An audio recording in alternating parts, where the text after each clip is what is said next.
खुदा की परिभाषा, हुवल अव्वल हुवल आखिर हुवल जाहिर हुवल बातिन व हुवा वकुल्ल शैइन अलीम। हुवल अव्वल, he is the first, there is nothing before him. हुवल अव्वल, हुवल आखिर, उसके बाद कुछ नहीं होगा। वो परवरदिगार वो है जिसके आगे कुछ नहीं होगा, उसके आगे कुछ है नहीं। हुवल जाहिर, जितना दिखता है वो सब वही है। हुवल बातिन, जो हमें दिखता है वही थोड़ी है। चंद्रमा का पिछला हिस्सा नहीं दिखता तो क्या है नहीं? तो जो तुम्हें नहीं दिखता लेकिन है वो भी वही है। हुवल जाहिर हुवल बातिन वहुवा वकुल्ल शैइन अलीम, हर बातों को जानने वाला है वो। और क्या कहते हैं वेद, क्या कहते हैं? शिव सहस्त्र नाम में भगवान शंकर के 1000 नाम हैं। अनाद्यंतः व्यक्ता व्यक्तः बहुश्रुतः। अनाद्यंतः, जिसका आदि नहीं, जिसका अंत नहीं। अनाद्यंतः व्यक्ता व्यक्तः, जो व्यक्त है वो सारा वही, जो अव्यक्त है वो वही। बहुश्रुतः, सर्वज्ञ, सब कुछ जानने वाला। कॉन्शियसनेस का सोर्स है ना वो, इसलिए सब कुछ जानने वाला वही परमात्मा, वही परवरदिगार। और Bible, I am the alpha and the omega, I am the alpha and the omega, I am the first and the last. किससे लड़ रहे हो और क्यों लड़ रहे हैं? हम क्यों नहीं कोर में जाते और उन एक बातों को देखते जो एकदम एक तरीके से डिफाइन करता है उस परमात्मा को, और उसको छोड़ करके हम छिलकों पे लड़ाइयां लड़ रहे हैं। गूदे छोड़ करके हम छिलकों पे लड़ाइयां लड़ रहे हैं, जाने गंवा रहे हैं, दुकानें जलाते हैं, शहर फूंक देते हैं, और अपने इस देश की और आसपास के पड़ोसी देशों में भी तबाहियां कटी हुई हैं छिलकों की लड़ाई पे।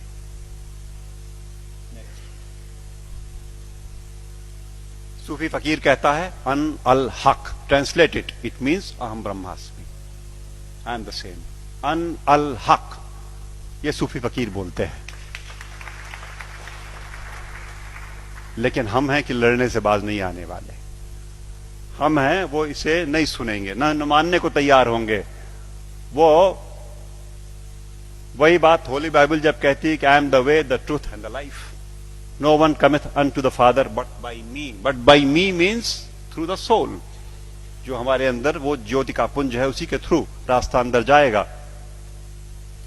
एक बात और, वेद कहते हैं न तस्य प्रतिमा अस्ति यस्य नाम महद्यशः, उसकी परवरदिगार की कोई मूर्ति नहीं बन सकती। वेद कहते हैं। निराकार ब्रह्म को जब परिभाषित करते हैं तो कहते हैं न तस्य प्रतिमा अस्ति यस्य नाम महद्यशः। गुरुजी बैठे हुए हैं, कुछ अगर खोट हो तो टोक देंगे। वो जो मूर्ति पूजन गलत नहीं है, अपने हिसाब से उन्होंने कहा वो इनिशियल स्टेजेस में आपके लिए ठीक है, करो आप, भाव आपने वहां प्रतिष्ठा की, आपको परिणाम देगा। लेकिन सच मायने में जो निराकार पर ब्रह्म है उसकी मूर्ति वूर्ति नहीं बननी। तो बातें फिर वही सारी की सारी, जहां एका है वो देखेंगे नहीं, जहां झगड़ा है वहां बैठे हुए हैं, वहां हथियार निकाल लिए हैं। नेक्स्ट, सच बात तो यह है कि आज की दिक्कत यह है कि यह अधर्म जो है ये धर्म के रूप में चला आया है। समस्या ये हो गई, जो नहीं करने लायक बातें हैं उन्हें हम मानते हैं कि ये धार्मिक है। सती प्रथा थी कभी इसी देश में ना, 6 साल की बच्ची का ब्याह कर दिया, उसे शादी पता नहीं, गुड़िया गुड्डी खेलती हुई, और वो बैठी और मिठाई खा करके बीवी बन गई, पत्नी हो गई। और बगल के गांव का लड़का 8 साल का किसी बीमारी में चला गया, अब ये सती हो गई। अब इसे चढ़ा दो किसी ढेर सारे लकड़ी के ढेर पे और लाठियों से पीट के और ढोल ढपाटे मचाते हुए सती कर दो। पागलपन। It was never a prescription of any of the religions that we have. लेकिन वो एक बार धर्म मान लिया लोगों ने तो अपनी बेटियों को जला दिया। दिक्कत तब है जब देश में अधर्म धर्म का लबादा ओढ़ के आता है, लड़ाई लंबी हो जाती है। हम उसे धर्म मानते हैं जो अधर्म है। अभी चल रहा है, मैंने कैंपेन किया जबलपुर में, एंटी क्रैकर कैंपेन। दिवाली पे मर्यादा पुरुषोत्तम भगवान राम के आगमन के नाम पे ये देश विश्वनाथ जी 6000 करोड़ रुपए का बारूद अपने आसमान में भरता है। 6,000 करोड़ का बारूद उस देश में जहां दिवाली के दिन करोड़ों के हाथ में एक बताशा नहीं और एक दिया नहीं। अधर्म। जुआ खेलते हैं, शराब पीते हैं, दिवाली में लक्ष्मी जी प्रसन्न हो जाएंगी जुआ खेलने से। What a madness is that. लेकिन चल रहा है। अधर्म जब धर्म का लबादा ओढ़ के घुसेगा समाज में तो निकाले नहीं निकलेगा आसानी से, और अगर वो निकलेगा आपके प्रयास से। आप जगे हुए लोग हैं, आपके प्रयास से जाएगा। राह चलतों के प्रयास में से वो बात नहीं आनी, वो समझ ही नहीं सकते। या आप सुन तो रहे हो, आप शायद समझ भी जरूर रहे होगे। इस देश का एक बड़ा हिस्सा इन बातों को न सुन पाएगा न समझेगा। धैर्य नहीं उसके पास, समझ भी नहीं उसके पास। और आवश्यकता इस बात की है कि अधर्म जब धर्म का लबादा ओढ़ के आए तो पहचान के इग्नोर कर दो। लड़ाई नहीं लड़नी, आवश्यकता नहीं उससे लड़ाई की। It only needs to be ignored and probably that will do the trick next.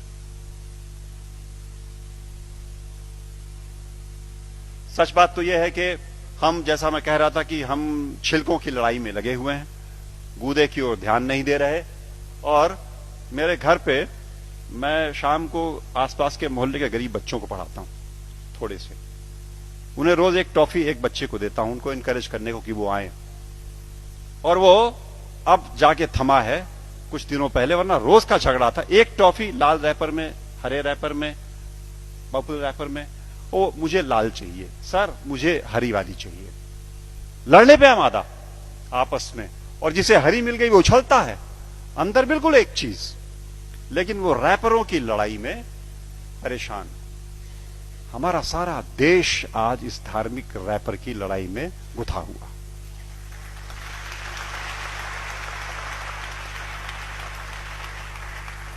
और यकीन मानो आपकी वो परवरदिगार ऊपर से देखता होगा तो बड़ा हंसता होगा। ये मनुष्य मेरा इंटीग्रिटी और मेरा कंपैशन लेकर के पृथ्वी पर मेरे नुमाइंदे बन करके इन रैपर्स पे उलझे हुए लड़ रहे हैं। और ये मेरे घर की छत के बच्चे तो चलो खाली आवाज कशी करते हैं, यहां तो चाकू लगा देते पेट में, यहां तो जान मार देंगे, दुकानें जला देंगे, शहर लूट लेंगे उन रैपर्स की लड़ाई में। कब तक चलेगा मित्रों? सच बात तो यह है, मैं हल्का महसूस कर रहा हूं आज आपके बीच में ये बातें कह करके। मैंने ये बोझ उतार करके आपके कंधे पे डाला। आज मैं अकेला था ये बात बोलने को। आज के बाद आप सबके ऊपर ये जिम्मेदारी है कि आप एक बार रुको, ठहरो, सोचो, जागरूक हो और जागरूक करो औरों को, वरना ये देश की तबाही ऐसे ही चलती रहेगी। नेक्स्ट।